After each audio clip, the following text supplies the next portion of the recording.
El año es el 39 después de Cristo.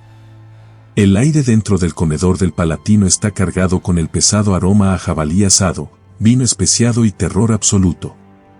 Eres un senador romano, un hombre que ha comandado legiones y decidido el destino de provincias enteras, y sin embargo, tus nudillos se ponen blancos al aferrarte al brazo de tu diván.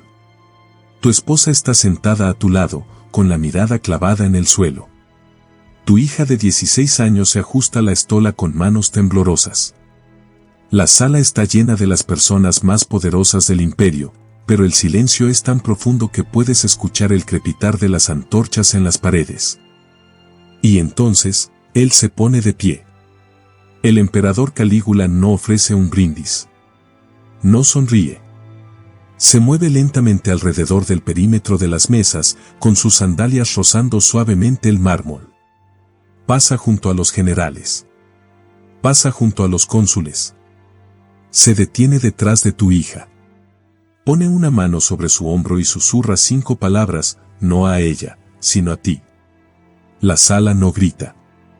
Nadie se mueve. En este palacio, una objeción es permiso para morir. Así que haces lo que todo padre en esta sala ha aprendido a hacer. Fuerzas una sonrisa. Asientes. La ves salir de la habitación con él, y cuando regresa una hora más tarde, pálida y en silencio, te sirves más vino y finges que no viste nada. Porque Roma acaba de enseñarte su lección más brutal, al imperio no le importa lo que viste, le importa lo que estás dispuesto a olvidar. Si crees que la historia son solo nombres y fechas, te equivocas. Es un registro de lo que sucede cuando el silencio se convierte en una estrategia de supervivencia.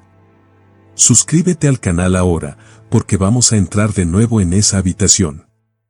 Para entender la pesadilla, debemos entender el sueño que la precedió. En el año 37 después de Cristo, cuando Tiberio finalmente murió, Roma no solo coronó a un nuevo líder, coronaron a un salvador. Cayo Julio César Augusto Germánico tomó el trono en una ola de euforia.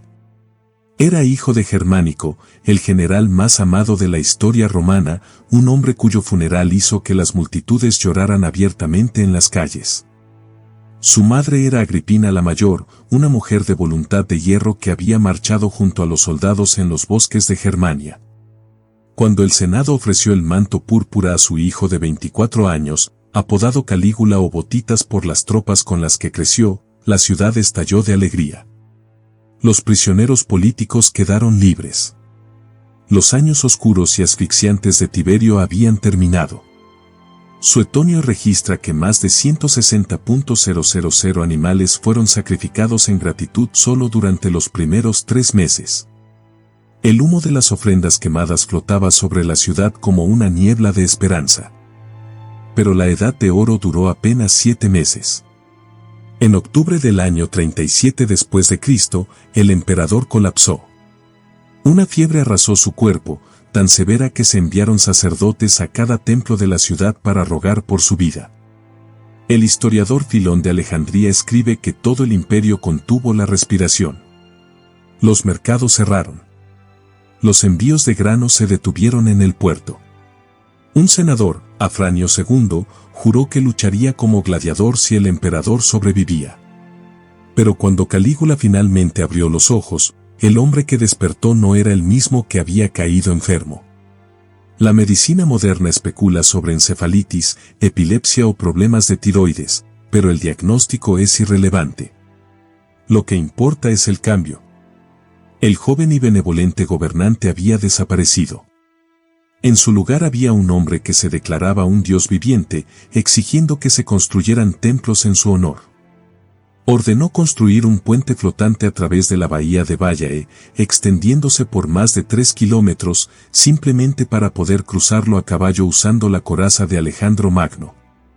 La construcción consumió tantos barcos que las importaciones de grano se estancaron, amenazando a la ciudad con la hambruna. Pero estos eran solo espectáculos públicos.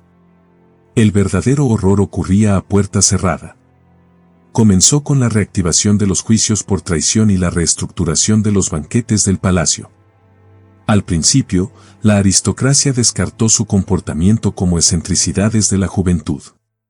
Pero pronto, el patrón se volvió innegable. Estas no eran fiestas, eran pruebas. Los senadores recibían citaciones, el emperador solicita su asistencia. Traiga a su esposa. Traiga a sus hijas. Negarse era imposible porque todos recordaban las purgas de Tiberio. Así que asistían. Los comedores del palacio se extendían por más de 90 metros, alineados con divanes organizados por rango estricto. Los esclavos se movían silenciosamente entre las sombras, sirviendo vino y delicias de Egipto y la Galia. Pero Calígula no comía. Se recostaba en la cabecera de la mesa y observaba.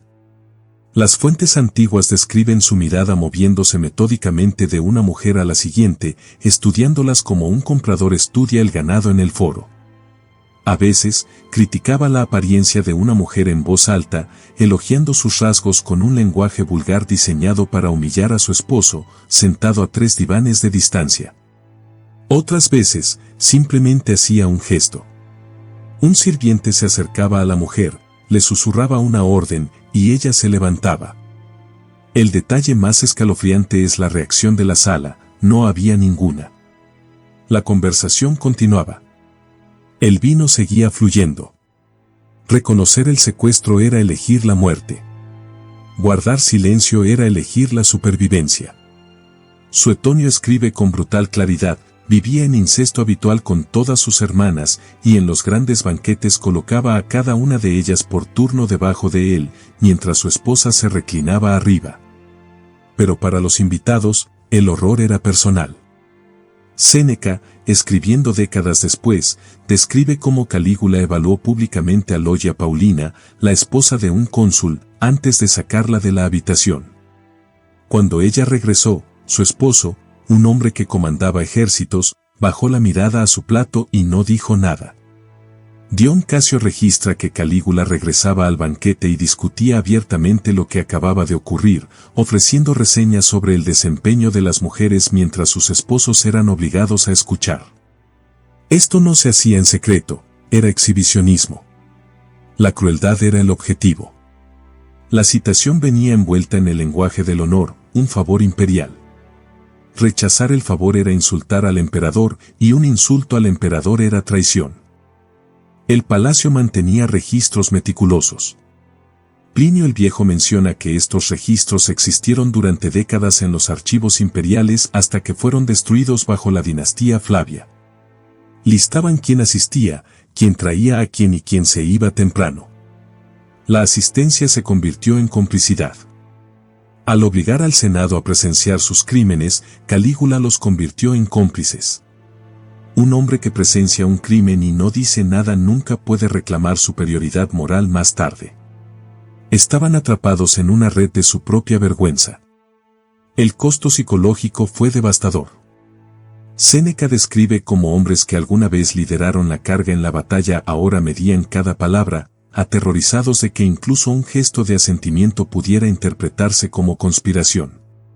En el año 39 después de Cristo, se descubrió un complot liderado por Cneo Cornelio Léntulo Getúlico. La respuesta de Calígula fue una guerra total contra la unidad familiar. No solo ejecutó a los conspiradores, convocó a sus esposas al palacio. Evaluó públicamente a sus hijas. La resistencia fue desmantelada sistemáticamente. Dion registra que algunos senadores, desesperados por proteger a sus familias, enviaron a sus esposas al campo, alegando enfermedad. Calígula respondió exigiendo pruebas médicas y testimonios jurados. Si las mujeres no aparecían, los maridos eran multados o despojados de su rango. Un senador, cuyo nombre se ha perdido en los vientos erosionantes de la historia, intentó esconder a su esposa sentándola entre 2 matronas ancianas. Calígula lo notó de inmediato. Elogió al senador por su devoción, y luego convocó a las 3 mujeres. El sistema era explícito: tu familia asiste, o tu carrera termina. Y una vez que asistían, le pertenecían a él. Pero debemos tener cuidado de no pintar a cada asistente como una víctima. Algunos eran participantes dispuestos en el mercado del poder. Logia Paulina, mencionada anteriormente, supuestamente llegó a un banquete luciendo esmeraldas por valor de 40 millones de sestercios, no como una protesta, sino como un anuncio. En la retorcida economía de la corte de Calígula, ser elegida por el emperador podía interpretarse como éxito político. Las familias comenzaron a usar estos asaltos como ventaja en las negociaciones matrimoniales. Una hija que había estado en las cámaras privadas del emperador tenía favor imperial. La humillación fue rebautizada como influencia, y la élite de Roma aceptó el cambio de nombre porque la alternativa era admitir que eran esclavos impotentes usando togas. Calígula entendía una verdad fundamental de la tiranía: el miedo agota a la gente, pero la codicia la corrompe. Alternaba el castigo con la recompensa. Después de que se llevaban a una esposa, el esposo podía recibir una gobernatura. Después de que una hija fuera humillada, al padre se le podía conceder un lucrativo contrato de granos. Filón de Alejandría describe ver a hombres de rango consular parados fuera de las cámaras del emperador, esperando. Cuando sus mujeres salían, los hombres no lloraban, negociaban. El palacio se convirtió en un mercado de carne. Los senadores pedían grandes préstamos para comprar regalos que pudieran ganar la atención del emperador. Los prestamistas en el foro cobraban tasas de interés más altas a las familias que se sabía que habían caído en desgracia. Y cuando el dinero se acababa, Calígula tenía una solución. Ejecutaba a hombres ricos, confiscaba sus propiedades y luego obligaba a sus afligidas familias a pujar por sus propios bienes robados en una subasta. Si se negaban a pujar, estaban faltando el respeto al emperador. Si pujaban, compraban de vuelta su propia herencia a precios inflados. El tesoro se hinchaba y la aristocracia le agradecía por el privilegio. La guardia pretoriana vigilaba todo esto. Escoltaban a las mujeres a las cámaras. Las escoltaban de regreso.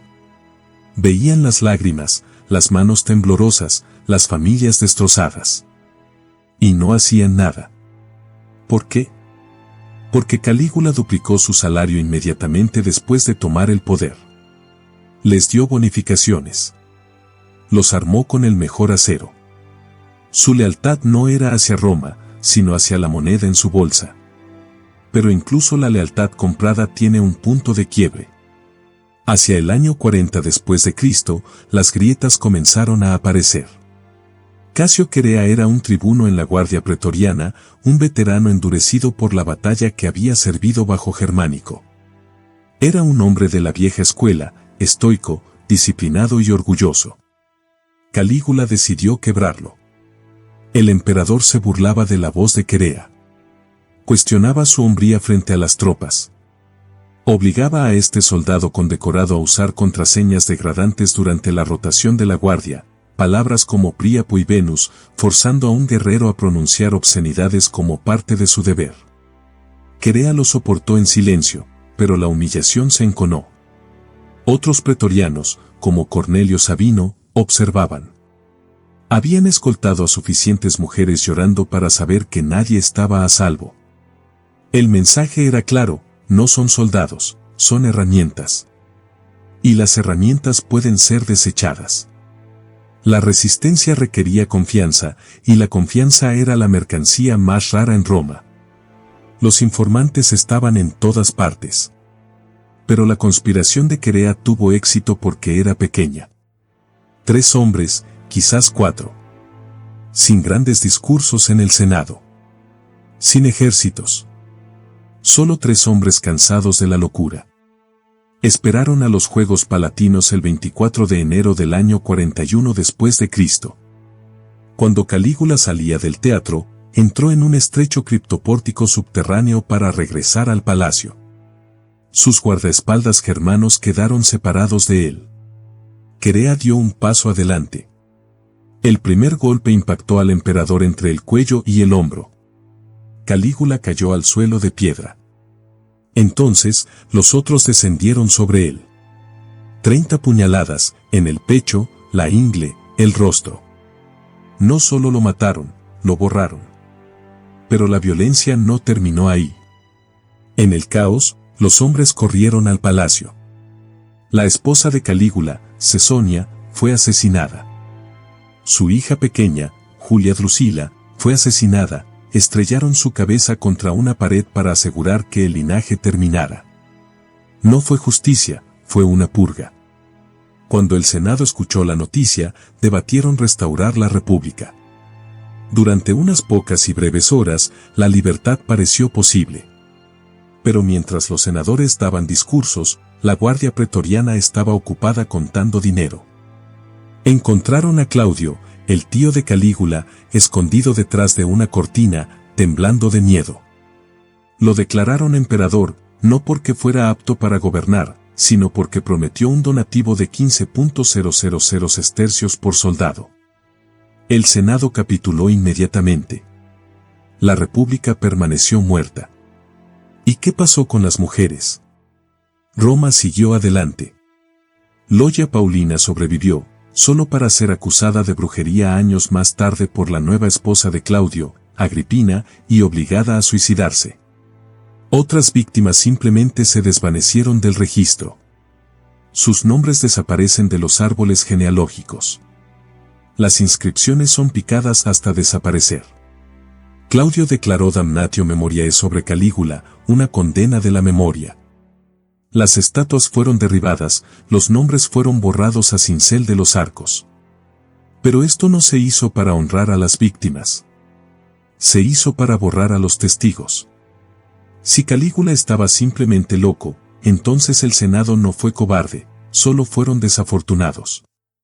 El sistema permaneció exactamente igual.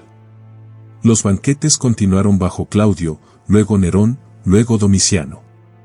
A los sobrevivientes se les dio oro y tierras como compensación por su silencio, y lo tomaron.